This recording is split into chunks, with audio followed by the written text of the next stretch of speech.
നമ്മുടെ കയ്യിൽ ഒരു ക്രിക്കറ്റ് ബാറ്റ് കിട്ടിയെന്ന് വിചാരിക്കുക. നമ്മൾ എന്ത് ചെയ്യും? ആ ബാറ്റ് കൊണ്ട് ബോള് നമ്മൾ തട്ടിക്കളിക്കും. എന്നാൽ ഇതേ ക്രിക്കറ്റ് ബാറ്റ് സച്ചിൻ തെണ്ടുൽക്കറുടെ കൈ കിട്ടിയാൽ എന്തായിരിക്കും സംഭവിക്കും? അദ്ദേഹം അതുകൊണ്ട് 4ഉം 6ഉം ഒക്കെ അടിച്ച് അദ്ദേഹം വിജയശ്രീലാളിതനായി തീരും.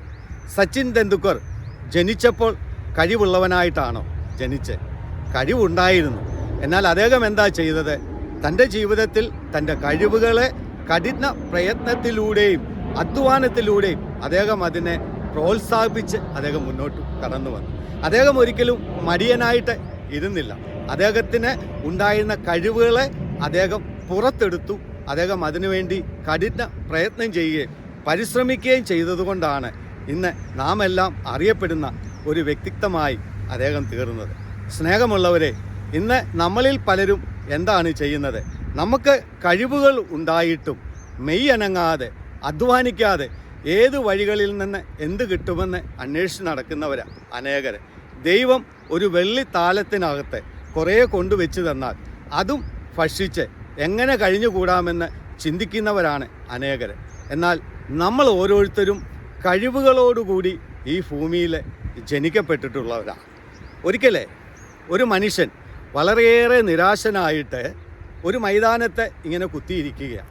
അപ്പോൾ അതിലേ കടന്നുപോയ ഒരു മനുഷ്യൻ അദ്ദേഹത്തോട് ചെന്നിരിച്ച് ചോദിച്ചു, എന്തുകൊണ്ടാണ് നിങ്ങളിങ്ങനെ നിരാശനായിട്ടിരിക്കുന്നത്? അപ്പോൾ ആ മനുഷ്യൻ അദ്ദേഹത്തോട് പറഞ്ഞു, ഞാൻ ഒരു ദരിദ്രനാണ്, ദരിദ്രനായി തന്നെ ജീവിക്കാനാണ് എൻ്റെ വിധി. കടന്നു വന്ന മനുഷ്യൻ അദ്ദേഹത്തോട് ചോദിച്ചു, നിങ്ങളോട് ആരാണ് പറഞ്ഞത് നിങ്ങൾ ദരിദ്രനാണെന്ന്? നിങ്ങൾക്ക് 2 കണ്ണില്ലേ? 2 കൈയില്ലേ? കാലുകളില്ലേ? 24 മണിക്കൂറും നിങ്ങളുടെ ശരീരത്തിലൂടെ അത്ഭുതമായി പ്രവഹിക്കുന്ന രാസപ്രവർത്തനങ്ങളില്ലേ? ഇതെല്ലാം ഉണ്ടായിട്ടും നിങ്ങളെങ്ങനെയാണ് ദരിദ്രനാകുന്നത്? സമ്പത്തുള്ളത് കൊണ്ട് മാത്രം ഒരുവൻ സമ്പന്നൻ ആകുന്നില്ല. ഒരുവന് സമ്പത്തുണ്ടായിട്ട് അവന് സമാധാനമില്ലെങ്കിൽ അവൻ അതിൽ ദരിദ്രനല്ലേ? സമ്പത്തൊന്നുമില്ലെങ്കിൽ കുടുംബത്തിൽ സന്തോഷവും സമാധാനമുണ്ടെങ്കിൽ അവൻ അതിൽ സമ്പന്നനല്ലേ? അപ്പോൾ സമ്പത്തിൻ്റെ അടിസ്ഥാനത്തിൽ ഒരിക്കലും സമ്പന്നനെന്നോ ദരിദ്രനെന്നോ നമ്മൾ വിലയിരുത്തരുത്. നിങ്ങൾക്ക് സമ്പത്തിനാണ് കുറവെങ്കിൽ ഈ ലോകത്ത് എന്തെല്ലാം മാർഗങ്ങളുണ്ട്, അത് തേടി കണ്ടുപിടിക്കുക. അങ്ങനെ അത് നിങ്ങൾക്ക് പരിഹരിക്കാൻ സാധിക്കും. നിങ്ങൾക്ക് സമാധാനമാണ് ഇല്ലാത്തതെങ്കിൽ ലോകത്ത് അതിനുള്ള എന്തെല്ലാം മാർഗങ്ങളുണ്ട്, നിങ്ങളത് തേടി കണ്ടുപിടിച്ച് അതിനെ പരിഹരിക്കുക.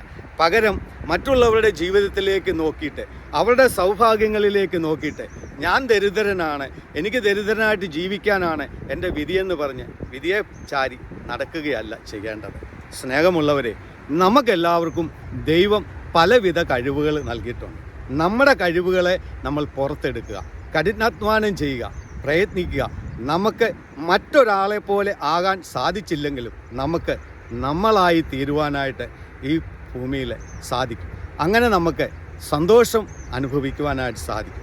മറ്റുള്ളവർ അവരുടെ കഴിവുകളെ കഠിന പ്രയത്നത്തിലൂടെ പരിശ്രമിച്ച് വലിയവരായവരാണ്. അവരെ നോക്കി അസൂയപ്പെടുന്നതിന് പകരം നമുക്ക് ഓരോരുത്തർക്കും ദൈവം നൽകിയിരിക്കുന്ന കഴിവുകളെ കഠിന പ്രയത്നത്തിലൂടെ പുറത്തു കൊണ്ടുവരാം. അങ്ങനെ നമുക്കും ഈ ഭൂമിയിൽ സമ്പന്നരായി ജീവിക്കുവാനായിട്ട് സാധിക്കും. എന്നെ കേൾക്കുന്ന നിങ്ങൾ ഓരോരുത്തരും സമ്പന്നരാണ്. നിങ്ങളുടെ കഴിവുകളെ കഠിന പ്രയത്നത്തിലൂടെ നിങ്ങൾ പുറത്തു കൊണ്ടുവന്നാൽ മാത്രം മതി. ദൈവം നിങ്ങളെ അനുഗ്രഹിക്കട്ടെ.